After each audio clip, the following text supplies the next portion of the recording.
that loss in Fiji, what's kind of the main message from Eddie and the coaching staff about really trying to bounce back and take those lessons into this game? We just learn from our mistakes, it's been a good week of training,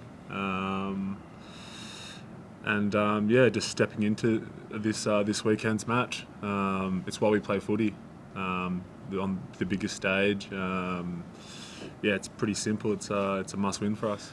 Rob, what's Eddie told you he wants to see from you this week? Just for me, just physicality.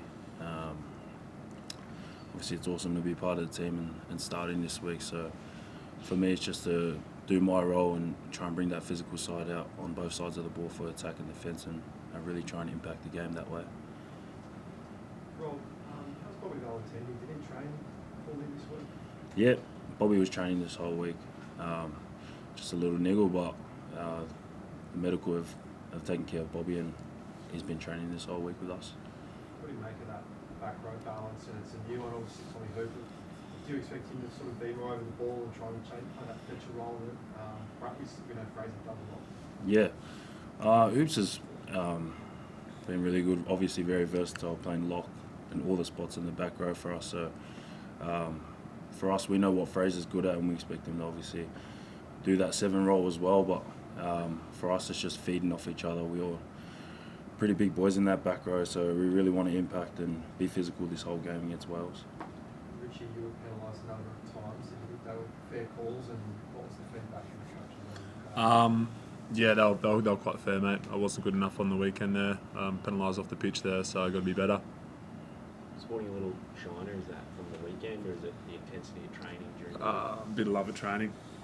Yeah. just friendly fire, or everyone Yeah, no. As the other guy. No, it's friendly fire. As a it's been spoken about extensively even today.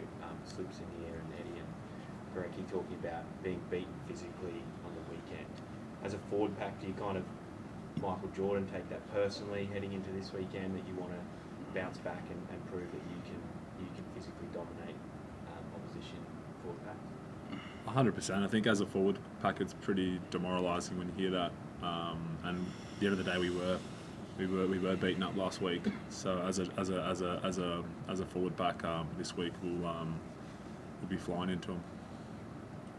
Breakdowns are sort of big issue on the weekend that's been addressed. How do you go about sort of finding out what went wrong on the weekend and trying to execute that training so you can sort of improve against Wales and stuff like that? I think the big thing is we're losing the contacts and ball carry.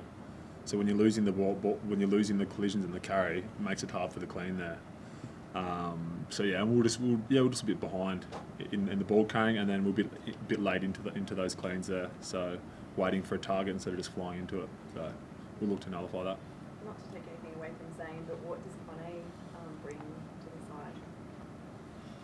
Yeah, I think for Bonnet, just his physicality as well. I think his ball carry, obviously he's solid in the scrum as well. So we're expecting, Bonnet to do a really good job for us off the bench there, but just his physicality in general is a big boy, so we'll be expecting him to bring some big impact off the bench. You've known him obviously for a long time, like through the Rebels and that. Like, have you seen him change his whole mindset and I suppose commitment to rugby? Yeah, I think the team has been really good in supporting Bonnet, making changes just with his body and his mindset as well. We know the capabilities he has to be a world-class prop. So for us, it's just been supporting him on and off the field, extras off the field. But we've seen him develop into a really good prop, and obviously Nella's been in his ear as well, helping him through that. So it's good to have him back this week against Wales. Only sort of 10 months ago, the Wallabies went to Cardiff, made that comeback with over Wales just a year. Are you of the belief that you can take any sort of physical, psychological advantage from that game heading into this game on Sunday? I think for us, obviously it's a really important game this week. We know what's happened in the past, but for us it's just focusing on this game coming in. We know it's been a lot of close matches with Wales over the past couple of years, but we know they've been obviously 2 from 2 now. So for us, it's just we know what their capabilities are and their strengths are. For us, is to go out there and show dominance and be physical up front. Just not letting and not that they need it, but between guys that were there in 2019, the way that sort of game panned out, do you notice that extra motivation about really trying to turn a result and stress that importance of it's going to, these games are always close and about winning those little moments? Yeah, for sure. We've talked about winning all those little moments as well this week. And for us, a big thing's been connection as well, especially on the field and celebrating moments in the game, just to grow that connection on the field. So we know it's a do or die game this week, so we're prepared for that and ready to take on Wales. Rob, your clubmate Carter Gordon, it's a setback for him, and he talked about how disappointed he is. He's had setbacks before, though, with the Melbourne Rebels, and he's come back from them. How is he handling that? Yeah, Carter's been good.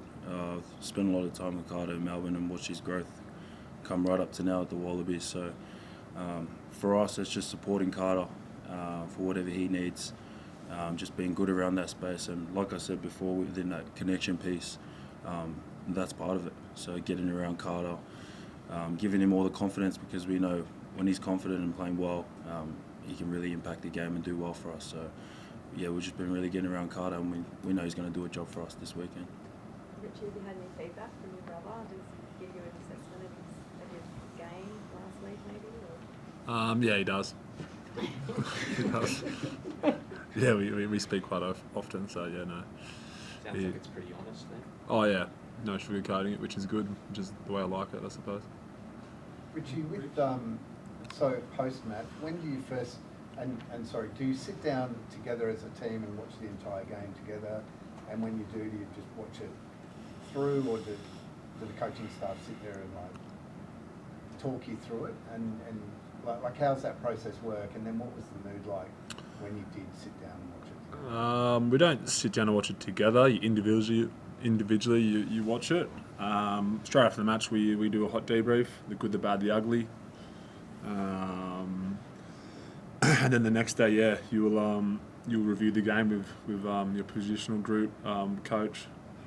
Mine's Hats or someone like that. So we'll go over the match and we'll have a look at some good clips, some bad clips, and get the honest feedback. And yeah. And was that pretty sobering this time? Was it hard to watch, or were you kind of could see areas where you could make immediate adjustments? Or? For me individually, yeah, it was pretty hard to watch. 4 penalties out there. That's it's not good enough. So it was, my review wasn't too good. So.